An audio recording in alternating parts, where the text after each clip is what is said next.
पाकिस्तानी शाहीनों को तो J-35 बहुत जल्द मिलने वाले हैं, लेकिन भारतीय फ़िज़ाइया को F-35 नहीं मिलने वाले, क्योंकि अमेरिका की जानिब से इनकार होने वाला है। वो इनकार क्यों होने वाला है, आमिर रज़ा से जानते हैं। जी आमिर भाई, पाकिस्तानी फ़िज़ाइया को इंशाल्लाह J-35 बहुत जल्द मिल जाएंगे, जो पाकिस्तानी फ़िज़ाइया के बेड़े का हिस्सा बन जाएंगे, लेकिन भारतीय फ़िज़ाइया को F-35 नहीं मिलने वाले। अमेरिका से ये इनकार क्यों हो रहा है? अच्छा, पहली बात तो यह है कि J-35 के बारे में आपको मैं बता भी चुका हूँ, दोबारा बता देता हूँ कि अगले साल के शुरू में यानी जनवरी फरवरी में इसकी पहले 3 तैयारों की खेप जो है पाकिस्तान को मिल जाएगी इंशाल्लाह ताला। और उसके बाद पाकिस्तान स्टेल्थ 5th जनरेशन जहाज़ रखने वाला दुनिया का 4था या 5वां मुल्क जो है बनने जा रहा है। ये बड़ी खुशाइंद बात है, लेकिन भारत की ये ख्वाहिश थी कि वो राफेल के बाद एक 5th जनरेशन का जहाज़ खरीदे, और उसके लिए उसकी नज़रें F-35 थी। जिन दिनों मोदी अमेरिका गए थे, उस वक्त जो वहाँ के प्रेसिडेंट थे डोनाल्ड ट्रंप, उन्होंने कहा था कि वो F-35 भारत को बेचना चाहते हैं, लेकिन उसके बाद मई आ गया, ये कहा जा सकता है, और उनको हमारे हाथों मार पड़ी। अब जब राफेल गिरा और अपने से कम जनरेशन के जहाज़ों से ये नीचे गिरा, तो उसके बाद दुनिया भर में ये बात खौफ की लामत बन गया कि पाकिस्तानी शाहीन अगर 4.5 प्लस जनरेशन का जहाज़ गिरा सकते हैं, तो अगर उनके पास J-35 हुआ, PL-17 हुआ, तो 5th जनरेशन का जहाज़ जो है वो तो उनके लिए मायने ही नहीं रखेगा। तो उसके बाद ना सिर्फ इंडिया से ये आवाज़ आना शुरू हुई कि F-35 बहुत महंगा सौदा है, और वाकई महंगा सौदा है। F-35 की एक फ़्लाइट के बाद जो उसका पेंट है वो लाखों डॉलर का है। एक फ़्लाइट के बाद की बात कर रहा हूँ, क्योंकि उसकी जो स्टेल्थ टेक्नोलॉजी है वो पेंट बेस्ड टेक्नोलॉजी है, और जब वह एक दफ़ा फ़्लाइट भर के वापस आता है तो उसको दोबारा रीपेंट करना पड़ता है।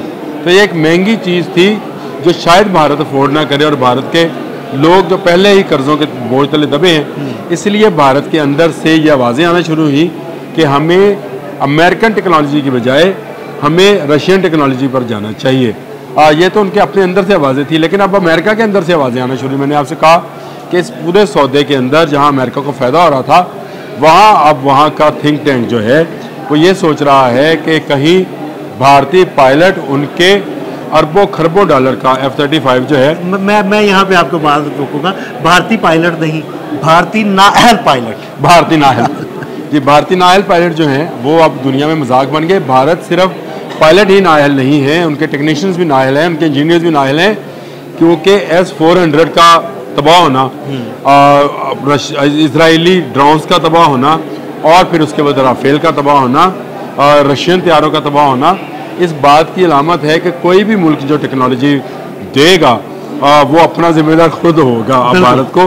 और भारत की हर टेक्नोलॉजी के मुकाबले में पाकिस्तान के पास नई टेक्नोलॉजी जो है वो आ रही होती है। आपको शायद आपने ही मुझे बताया था, वो जो चाइना में होने वाली आलमी एक नुमाइश थी, उसमें एक रडार पेश किया है चाइना ने, जो स्टेल्थ टेक्नोलॉजी के ख़िलाफ़ है, जो पेंट बेस्ड टेक्नोलॉजी है, जो कि F-35 यूज़ करता है और F-22 यूज़ करता है। ये 2 जहाज़ से जो पेंट बेस्ड स्टेल्थ टेक्नोलॉजी जो है उसका इस्तेमाल करते हैं।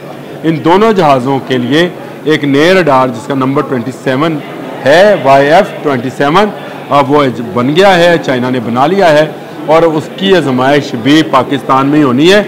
अमेरिका को अब ये डर है, और वहाँ जो सोशल मीडिया से और वहाँ के मीडिया से जो खबरें आ रही हैं कि वहाँ की सेनेट में आज या कल में एक सेनेटर ये दरख्वास्त करने लगे हैं सेनेट को कि F-35 बेचने से पहले भारत से कुछ गारंटीज़ हासिल की जाएँ। उनमें बहुत सारी गारंटीज़ में ये चीज़ भी शामिल है कि उसके अंदर ऐसी डिवाइस होगी कि भारत अमेरिका की मर्ज़ी के ख़िलाफ़ उन F-35 को इस्तेमाल नहीं कर सकेगा। लेकिन मैं आपको ये बता दूँ कि F-35 का सौदा शायद अब ना बन पाए, क्योंकि अमेरिका में मुखालफत है, भारत में मुखालफत है, रशिया जो है वो अपनी टेक्नोलॉजी देने से इनकारी है, राफेल वालों को अपनी तहकीकात का सामना है, 2023 से फैसला आया पड़ा है कि वह उसकी करप्शन हुई है। इसी तरह F-35 में भी करप्शन का अंदेशा है। बिल्कुल। तो ये अभी जिसको कहा जाता है कि हनूज दिल्ली दूर F-35 के लिए तो दिल्ली बहुत दूर है। हमारा J-35 आपको चंद माह के बाद मिला हुआ होगा, और उसके बाद आपका चंद माह में मिला। हमारे पायलट तो वहाँ पर ट्रेनिंग भी ले रहे हैं, और हमने उसके उड़ते हुए की एक वो आपने तस्वीर भी हमने शेयर की। और ऐसा रडार से जो है मुंसलिक 27 रडार जो है जिसका नंबर है वो आ जाएगा। उसके बाद 35 भी इस काबिल नहीं रहेगा, F-35 भी, तो वो पाकिस्तान पर हमलावर हो सके। तो बहुत सारी चीज़ें अभी इसके दरमियान में वाक़या हैं। अभी भारत को बहुत ज़्यादा सफ़र तय करना है उस टेक्नोलॉजी तक पहुँचने के लिए जिस टेक्नोलॉजी में पाकिस्तान आज खड़ा है। और अगर वो यहाँ तक पहुँचेगा तो आप सोच सकते हैं कि पाकिस्तान उस टेक्नोलॉजी में कहाँ आगे निकल जाएगा, क्योंकि पाकिस्तान और चीन बाहमी तावन में है दिफाई टेक्नोलॉजी के। जो टेक्नोलॉजी चीन बनाता है, चीन पर तो कोई भाई हमला नहीं करेगा। आप समझते हैं इस बात को। चीन एक बहुत बड़ी अस्करी कुव्वत है। अगर वो उस पर कोई हमला करेगा, ना उसका इंडिया सोच सकता है, ना अमेरिका, ना रशिया। रशिया तो खैर उसने हाथ मिला लिया, ना इसराइल। तो ले देकर पूरी दुनिया की नज़रें पाकिस्तान पर है, जिसके दफा में नहीं उसकी टेक्नोलॉजी की आजमाइश जो है वो यहीं पे होनी है। तो आप ये समझें कि इस वक्त चाइना की जो नई अस्करी टेक्नोलॉजी आएगी पाकिस्तान में नस्ब कर दी जाएगी। और F-35 शायद अब बहुत दूर की बात हो गई। भारत जो है वो अपने तेजा पेजा पे कोई जो बनाने जा रहा है उस पर शायद रिलाई करेगा। बाहर से तो अब उसको कोई जदीद टेक्नोलॉजी देने वाला मुल्क नहीं बचा। बहुत शुक्रिया आमिर भाई जी। बिल्कुल F-35 का कच्चा छटा खोल के रख दिया आमिर रज़ा ने। अदील अहमद और आमिर रज़ा को इजाज़त दीजिएगा। अल्लाह हाफ़िज़।